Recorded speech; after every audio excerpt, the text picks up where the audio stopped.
দলের সাংগঠনিক ভোটে শুভেন্দু সুকান্তদের গুরুত্ব নেই, এমনটাই জানতে পারা যাচ্ছে রাজ্য বিজেপির অন্দরে। বিরোধী দলনেতা শুভেন্দু অধিকারী এবং রাজ্য বিজেপির সভাপতি তথা কেন্দ্রীয় মন্ত্রী সুকান্ত মজুমদারের ভোটের গুরুত্ব নেই বলেই জানতে পারা যাচ্ছে। আমাদের সঙ্গে রয়েছেন আমাদের বিশেষ প্রতিনিধি অঞ্জন রায়। এই বিষয়ে ঠিক কি জানতে পারা যাচ্ছে? বিজেপির অন্দরের খবরটা ঠিক কি? দেখো, এই মাসের থেকে বিজেপির সাংগঠনিক নির্বাচন শুরু হবে। মন্ডল সভাপতি, জেলা সভাপতি নির্বাচন প্রক্রিয়া শুরু হবে। জেলা কমিটিতে কারা কারা থাকবেন এই নিয়ে বিস্তর অভিযোগ হয় যে সাধারণত এইসব ক্ষেত্রে বহু দুর্নীতির আশ্রয় দেওয়া হয়, কাছের লোকদের গুরুত্ব দেওয়া হয়, যারা কাজ করে না তাদেরকে নেওয়া হয়। সেই কারণে কেন্দ্রীয় নেতৃত্ব এবার একটি সমস্ত রাজ্যে পর্যবেক্ষক নিয়োগ করেছেন।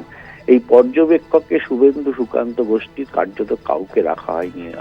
আমরা যতদূর জানি যে এই তালিকায় শুভেন্দু এবং সুকান্ত বা বর্তমান রাজ্য নেতৃত্বের কাউকে রাখার জন্য এখানকার রাজ্য নেতৃত্বের লোকরা কেন্দ্রের কাছে তদবির করেছিলেন, কিন্তু কেন্দ্রীয় নেতৃত্ব কার্যত কোনো গুরুত্ব দেয়নি।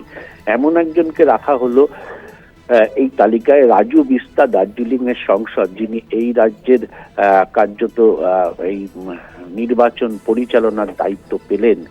গোটা জেলার পশ্চিমবঙ্গের প্রায় সব জেলার তিনি এই নির্বাচন পরিচালনার দায়িত্ব পেলেন। তার সঙ্গে থাকবেন অমিত মালব্য এবং সুনীল বানসাল। এর ফলে যেটা হলো যে প্রথম দিকেই একটা বড় ধাক্কা খেলো বর্তমান রাজ্য নেতৃত্ব বলা যেতে পারে। ধন্যবাদ। আমাদের সঙ্গে ছিলেন বিশেষ প্রতিনিধি অঞ্জন রায়।